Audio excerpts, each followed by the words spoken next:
देते हैं, पनौती कहने लगते हैं। आपका इनका करोड़ों लोग क्यों इनको ट्रेंडिंग होने लगा कि पनौती पनौती पनौती। आज पनौती जीत गया। हाँ तो जीत गया तो ठीक तो है, तुमको बधाई।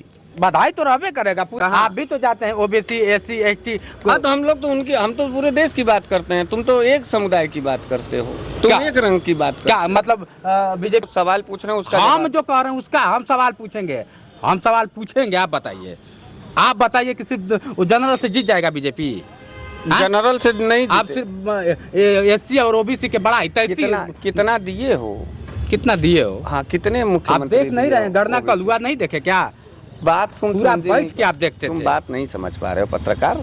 देखो बहुत ज्यादा संदीप पात्रा स्टाइल में अगर इंटरव्यू करना है तुमको, टीआरपी कमाना है तो मेरे पास सच बोलने पर तुरंत, सच बोलने पर तुरंत आप कहते हैं टीआरपी कमाना। ये कौन सी बात होती है? जब सच बोला जाएगा तो ये कहेंगे, महोदय जी चिल्लाने लगेंगे, चीखने लगेंगे कि आप टीआरपी कमाते हैं। ये हैं बनारस वाले मिश्रा जी, इनसे बात करेंगे तो कहेंगे कि बीजेपी के पत्रकार है। इनसे बात करेंगे अगर मुद्दे की तो ये कहेंगे क्या होता है कि बीजेपी का। हमारा तरह से मुहूर्त निकालते हैं, पनौती बोलते हैं, आपके मुंह पे तमाचा मारती जाती है और आप कहते हैं कि क्या हमारे मुंह पे तमाचा जो मारेगा उसका हाथ उखाड़ दिया। फिर वही बात, आप शब्दों का उपयोग मत करिए पत्रकार। हमारी बात और सुनिए, सभ्यता पूर्वक बात करिए, आपके ढंग से बात करिए। शब्दों की बात कर रहा हूं। नहीं, आप शब्दों से बात। कौन मारने वाला है हमको? आप मारेंगे हमको? हम नहीं मारेंगे। मरवाएंगे आप? हम नहीं बीजेपी वाले को, बीजेपी वाले हमको मरवाएंगे? आपकी बात सुनिए, आप ही कहते हैं खान के गांड देंगे यही। वही बात, आप शब्द मत बताइए। पनौती क्यों बोल दिए? पनौती क्यों मत बताइए? पनौती क्यों बोले? पहले आप अपना स्टैंड क्लियर करिए, आपके सवाल क्या है? सवाल ये सवाल है तो सवाल में हमारे भी सवाल है, जवाब दीजिए। सवाल ये है कि आप पनौती बोलते, आज पनौती फिर जीत गया। हाँ तो जीत गया तो जीत गया, क्या करोगे तुम? मुहूर्त निकाल, क्या चाहते हो? आप मुहूर्त निकाल दोगे तो मुहूर्त निकाल कि भाजपा जाएगी जाएगी जाएगी। तो क्या कहेंगे? भाजपा आएगी आएगी आएगी। आ गई ना, आ गई ना, भाजपा आ गई। हाँ तो खुश हो जाओ, जाओ मजा लो। किसानों का मौत जो है तुम्हारा ये रिकॉर्ड रहेगा, इसको हम रखेंगे इस इंटरव्यू को। बड़े खुश हो तुम। अरे हम वही पंजाब और हरियाणा के किसान मारे जा रहे थे, इसका ये मतलब कि तुमको बड़ा आनंद आया। नहीं, फिर वही बात। और वही पहलवान बेटियां जो इस देश की तिरंगा को चूमती हैं और इस देश के संसद भवन के सामने जाके बैठती हैं, तो तुमको बहुत आनंद आया। नहीं, वो जो हो रहा है ठीक है, लेकिन आपकी और सुनो, आप कहते हैं कि मैं पंडित जी हूँ, मुहूर्त निकाल दिया हूँ, तो वो मुहूर्त में मैं चर्चा करना चाहता हूँ। कोई भी एक ऐसा इंटरव्यू बताओ जहाँ मैं मुहूर्त निकालते हुए मिला। मुहूर्त कहते हैं कि मैं मुहूर्त निकाल देता हूँ, झूठ आप पनौती बोल दिए। आप अपने एपिसोड या अपने काम को लेकर के शायद झूठ बोलने लगे। अब मुझे आपसे वाकई मतलब, अब मैं इस तरीके से कभी इंटरव्यू नहीं दिया। आपके अंदर गंभीरता, जितना उम्र आपका बढ़ रहा है उतना आपके अंदर उम्र की बात नहीं है। वो वीडियो मैं चलाऊंगा, वो वीडियो पे अब मैंने कहा कि मुहूर्त निकल रहा है। मुहूर्त किसका निकल रहा था? तो वो तो ओम प्रकाश राजभर वाला था। हाँ। लेकिन उसको वहाँ से यहाँ लेके आ गए आप समझिए, वो भी तो उसी में है ना, वो भी तो उसी में है ना। मुहूर्त सबका निकालते हैं आप, वो भी तो एनडीए में ही है ना कि इंडिया में। मुहूर्त जो है 5 राज्यों का निकला था, और विपक्ष का नेता रहेगा, क्या बोलेगा? हम आपके विरोधी हैं तो क्या बोलेंगे? हम विरोधी काहे कि हम कहें? हम अगर आपके विरोधी हैं तो हम आपकी अच्छाई करेंगे। काहे नहीं करेंगे? विरोधी को क्या होता है कि पनौती कहिएगा? और क्या, हम पनौती कहें, वो जीत गया। अच्छा अब देख लीजिए, ये जिसको पनौती कहने के वो जीत जाएगा, मतलब घुमा के वही, मतलब पनौती कहेंगे तो जीत जाएगा। भाई पनौती कहे, वर्ल्ड कप हार गया, सेमीफाइनल इसको मान रहे थे ना आप लोग? बिल्कुल बिल्कुल। और सेमीफाइनल इंडिया भी जीता था। फाइनल कौन हारा? नहीं, फाइनल जिस तरह से अगर बात के, फाइनल कौन हारा? फाइनल तो इंडिया ही हार गया। और 24 में कौन हारेगा? अब 24 में कहाँ हारेगा? अभी 24 सेमीफाइनल राजनीति में तुम राजनीति का सेमीफाइनल बता रहे हो कि राजनीति का सेमीफाइनल अभी टेलर आ गया। बोलने दिया करो, टेलर आ गया है, फिल्म बाकी है। बोलने दिया करो, बोलना रहा करे तो अपने घर पर अपने स्टूडियो में बोल लिया करो। बोलिए बोलिए, बोलने दिया, बोलिए। ऊंची हरकत है आपकी जी, गंभीरता पूर्वक बात। बिल्कुल बताएं। सेमीफाइनल है ना, इसको कह रहे थे भैया कि छत्तीसगढ़, मध्य प्रदेश, राजस्थान, ये सेमीफाइनल है। सेमीफाइनल इंडिया मैच भी जीता था वर्ल्ड कप में। अच्छा, और इंडिया जाकर के कहाँ हारा? फाइनल में। सेमीफाइनल राजनीति में जो है कौन जीता?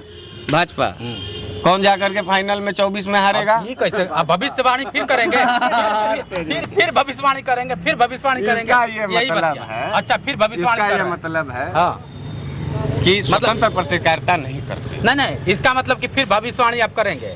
इसका मतलब है कि स्वतंत्र पत्रकारिता ये भविष्यवाणी समझे ना हम इसको, भविष्यवाणी समझोगे। क्या नहीं आपको और है कि क्या होता है सेमीफाइनल देखे उसमें, सेमीफाइनल इसमें देखे, फाइनल उसमें देखे, फाइनल इसमें भी 2024 में देखे, तो इसको हम क्या समझे? जो समझना समझ लो, बकोगे तो अपना ही मन का ना ना हम अपने मन का नहीं, तुमको तो खुशहाली है कुछ फिर वही बात क्या करते हैं? बहुत खुशहाली है। हमको खुशहाली क्यों नहीं रहेगी भाई? जाओ राजस्थान वहाँ मध्य प्रदेश में आदिवासियों को फिर थपथपाओ और सबको लाइन लगवा करके शिवराज के आदमियों से उसके मुंह पे पेशाब करवाओ।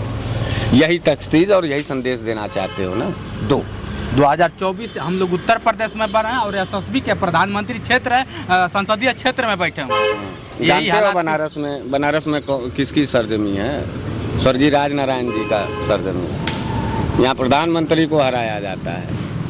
बनारसियों को कभी चुनौती मत दो बार हो गया। 2 बार नहीं, मैं चुनौती नहीं दे रहा हूँ सर, नहीं। लेकिन आप बनारस गुजरात से आके सोच लीजिए 2 बार हो गया। हाँ 2 बार हो गया। अब तीसरा भी देखा जाएगा, फिर आएंगे फिर देखा जाएगा। हाँ पहलवान आदमी है तुम्हारे के यहाँ, तुम्हारे तरह जाके वहाँ माइक और आईडी रख करके मोदी जी माफ करिए 10-20 हज़ार दीजिए हम चलें और भी आपके विपक्षियों को जलील करें, ऐसा काम नहीं करते हैं। देखो यहाँ कुछ नहीं, फिर भी शान से अपने देश के किसान, नौजवान और बहन बेटी, रोजी रोटी और बेटी के सवाल पर खड़े होकर लड़ रहे हैं, लड़ेंगे 1000 बार और हारेंगे, लेकिन उम्मीदों और जज्बात में कभी कोई कमी नहीं पाओगे। और सीख लेना कम से कम अपने आने वाले नस्लों को मेरे तस्वीर दिखाना कि बेटा इसका नाम बनारस वाले मिश्रा जी है।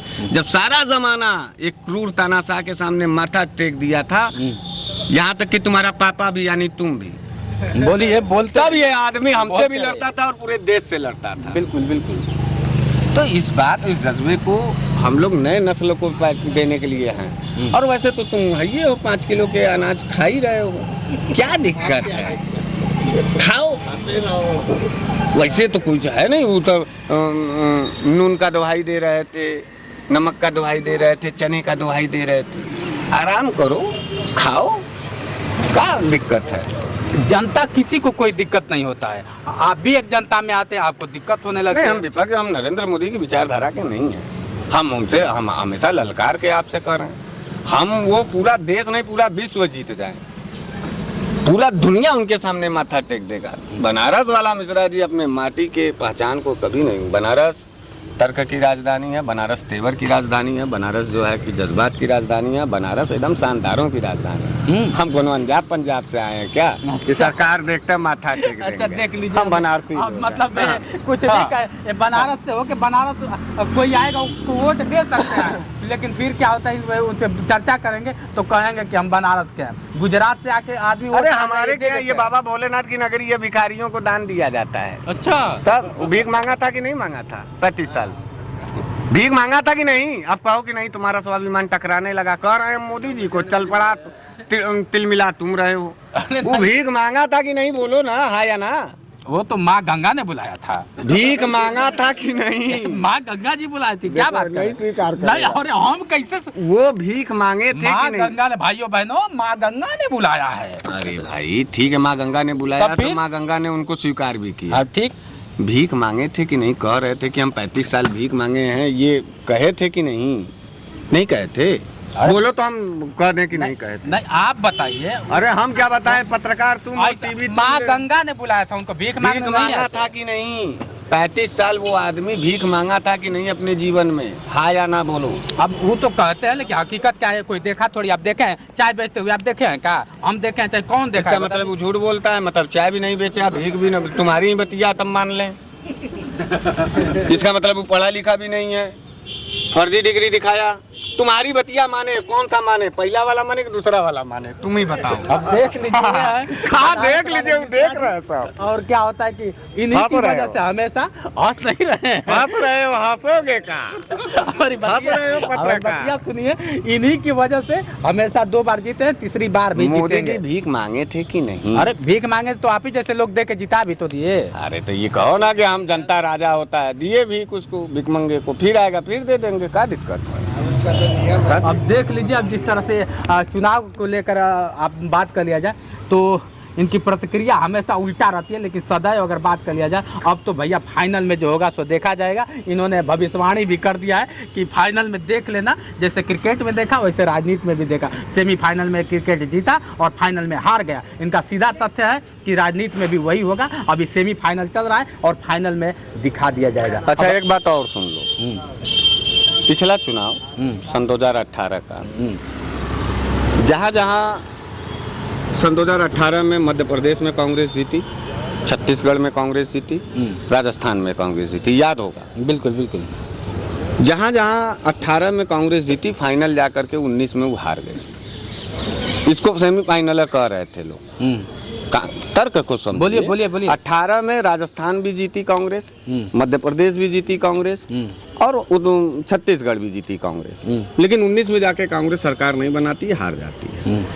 अब 23 में राजस्थान जीती भाजपा, मध्य प्रदेश जीती भाजपा, छत्तीसगढ़ जीती भाजपा। बताओ 24 में कौन हारने जा रहा है? 24 में अब आपकी भविष्यवाणी जिस तरह नहीं, अब बता नहीं रहे। नहीं, हम तो भाई देखो भाजपा को भी स्वीकार कर रहे हैं। यार तुम लोगों का एक के प्रॉब्लम है, खाली अपने ही को महान बनाते हो। हमसे कुछ सीखो, सामने वाला भी महान है। हम तो स्वीकार कर रहे हैं, हम तो भाजपा अच्छी पार्टी है, अच्छी नीति की काम की, स्वीकार कर रहे हैं कि भाजपा सही पार्टी है। हाँ, एकदम कायदे से एकदम बलात्कार करती है, किसानों को मरवाती है। इसी बात का सीधा काम करने लगता है, उल्टा सीधा बतियाने लगता है। ये सरकार बना लेंगे तो इनका हम पूजा करें। अरे चोट्टागिरी से सरकार बनाओगे, और चोट्टागिरी से सरकार गुंडाई से सरकार बनाओगे, बलात्कार करके सरकार बनाओगे तो बलात्कारिये ना तुमको कहेंगे, चोरा ना तुमको कहेंगे, गुंडा ना तुमको कहेंगे, तुमको भगवान कहने देंगे। अच्छा 2024 की भविष्यवाणी क्या कर रही है? बहुत करीब है, दिसंबर बता दिए। 18 में कांग्रेस ये तीनों राज्य जीती, 19 में जाके हार गई। भगवान बढ़िया सोच हैं, अच्छे हैं। 23 में जिता दी भाजपा को 3 राज्य में, हो सकता है 24 में जाके हार जाएगी। अब देख लीजिए, फिर वही बात इन लोगों ने कह दिया कि 24 में हो सकता है। अब भविष्यवाणी अक्सर आपने देखा होगा कि जब पत्रिका देखा जाता है तो हो सकता जरूर लगाया जाता है। कहीं जीत जाए तो कहीं फिर पनौती वाली बतिया पे चर्चा ना होने, इसलिए पनौतिया तो हम बना ही दिए ना, इसी से न तिल मिलाए हुए हो। हमेशा पनौती करते रहते हैं, लेकिन पनौती नहीं है। अब नहीं बोल, हम कैसे कहें? हाँ, कागरा कहोगे, गुलाम जो हो। स्वाभिमान जब नहीं है तुम्हारे अंदर, तुम कैसे सच्चाई स्वीकार करोगे पत्रकार? भाई हम कैसे कहें? हाँ, कैसे कहोगे? हम तो कह तो रहे हैं कि गुलाम जो ठहरे। हम कैसे कहें? अरे क्यों कहो? हम नहीं ना कहेंगे भाई, हम कहेंगे ना। सुनो, हाँ, अब तिल मिलाओ, अब भन बना के सवाल पूछो। अब देखिए, अब इनसे अब ज्यादा हम समय नहीं भागो, अब भाग रहे हो। देख लीजिए, अब 2024 में आप समझ लीजिए कि किसकी सरकार होगी। इन्होंने फिर खुलासा कर दिया। आज के लिए इतना ही। बने रहे वीडियो के साथ। मैं हूं जितेंद्र और आप देख रहे थे जोश एक्सप्रेस। नमस्कार।